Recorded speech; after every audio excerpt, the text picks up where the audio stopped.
जय हिंद दोस्तों, स्वागत है आप सभी का आपके अपने भरोसेमंद चैनल पर।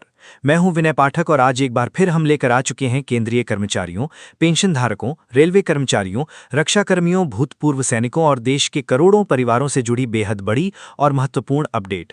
दोस्तों, आज की इस विशेष जानकारी में हम बात करेंगे जुलाई 2026 में संभावित महंगाई भत्ते और महंगाई राहत बढ़ोतरी की, 8वें वेतन आयोग को लेकर बढ़ती हलचल की, स्पर्श पोर्टल और बैंक भुगतान से जुड़े नए मामलों की, एडिशनल पेंशन और फुल फैमिली पेंशन पर उठ रही नई मांगों की, फिक्स्ड मेडिकल अलाउंस और ओल्ड पेंशन स्कीम पर चल रही बड़ी चर्चाओं की और उन बड़े संकेतों की जिनका सीधा असर आने वाले समय में आपकी सैलरी, पेंशन और एरियर पर पड़ सकता है। इसलिए वीडियो को अंत तक ध्यान से जरूर देखिएगा, क्योंकि आज की हर जानकारी आपके लिए बेहद जरूरी साबित हो सकती है। दोस्तों, इस समय देश भर के लाखों कर्मचारी और पेंशनधारक सरकार की तरफ से आने वाले फैसलों का बेसब्री से इंतजार कर रहे हैं। लगातार बढ़ती महंगाई ने हर परिवार का बजट बिगाड़ कर रख दिया है। राशन, गैस सिलेंडर, बिजली बिल, किराया, दवाइयों, बच्चों की पढ़ाई और रोजमर्रा की जरूरतों का खर्च तेजी से बढ़ चुका है। ऐसे में हर कर्मचारी और हर पेंशनधारक यही उम्मीद कर रहा है कि आने वाले समय में सरकार कोई ऐसा बड़ा फैसला ले जिससे आर्थिक राहत मिल सके।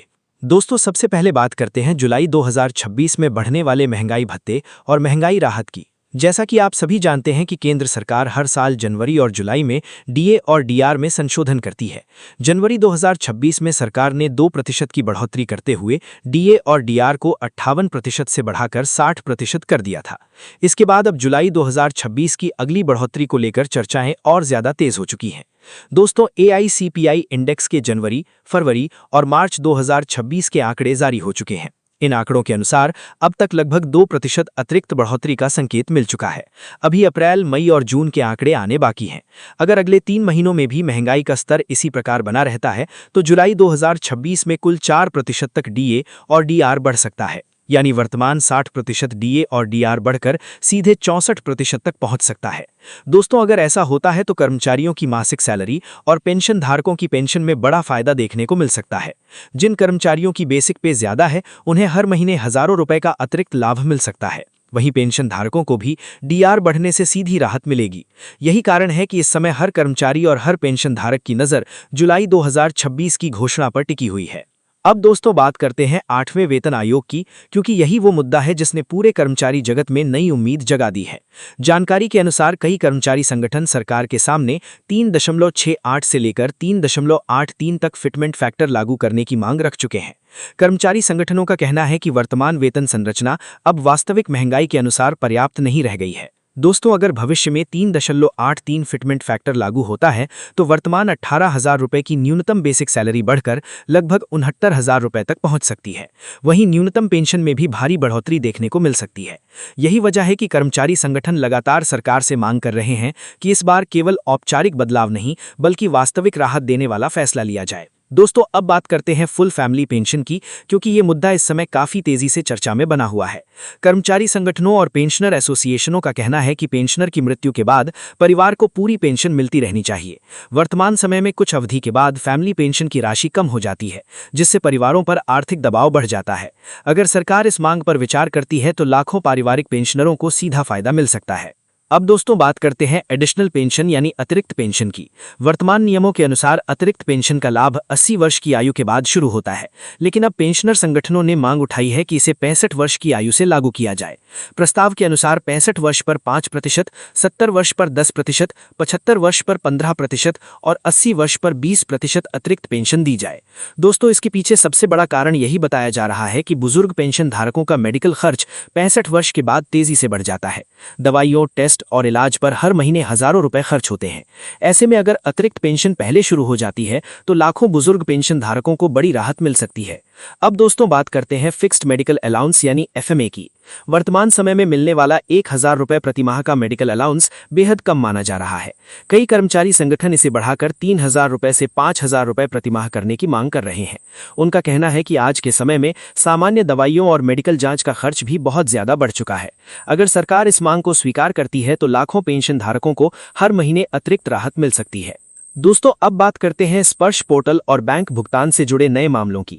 हाल ही में कई पेंशन धारकों ने शिकायत की कि उनके खाते में आए डीआर एरियर में कुछ रुपए का अंतर दिखाई दिया।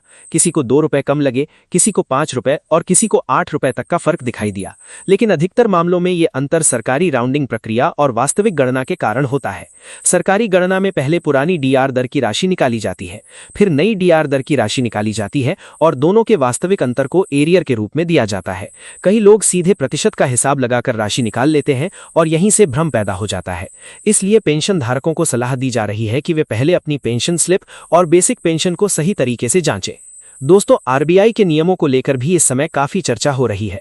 जानकारी के अनुसार अगर किसी पेंशन धारक की पेंशन समय पर खाते में नहीं आती और बैंक की वजह से देरी होती है तो संबंधित बैंक को देरी की अवधि पर ब्याज देना पड़ सकता है। हालांकि इसके लिए पेंशन धारक को लिखित शिकायत करनी होगी और संबंधित रिकॉर्ड भी प्रस्तुत करने होंगे। यही वजह है कि अब पेंशन धारकों को अपने बैंक रिकॉर्ड और पेंशन स्लिप सुरक्षित रखने की सलाह दी जा रही है। अब दोस्तों बात करते हैं 18 महीने के लंबित डीए और डीआर एरियर की।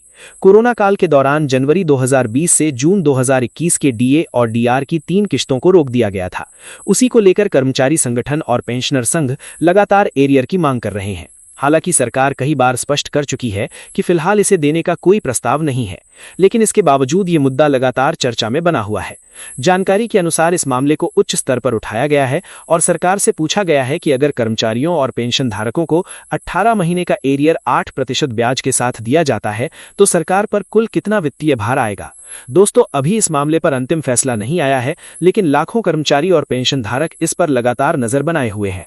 अब दोस्तों बात करते हैं ओल्ड पेंशन स्कीम यानी ओपीएस की। ये मुद्दा पूरे देश में बड़ा सामाजिक और राजनीतिक विषय बन चुका है।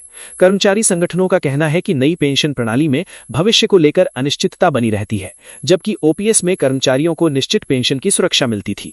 यही कारण है कि फिर से पुरानी पेंशन व्यवस्था लागू करने की मांग लगातार तेज हो रही है।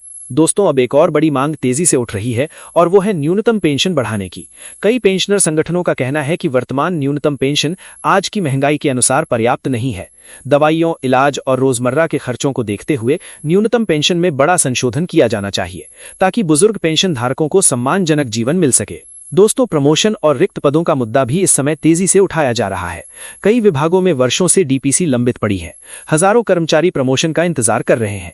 कर्मचारी संगठनों ने सरकार से मांग की है कि जिन कर्मचारियों के प्रमोशन समय पर नहीं हुए हैं उन्हें पिछली तारीख से लाभ दिया जाए ताकि उनका आर्थिक नुकसान ना हो। तो दोस्तों कुल मिलाकर देखा जाए तो आने वाले कुछ महीने केंद्रीय कर्मचारियों, पेंशन धारकों और भूतपूर्व सैनिकों के लिए बेहद महत्वपूर्ण साबित हो सकते हैं।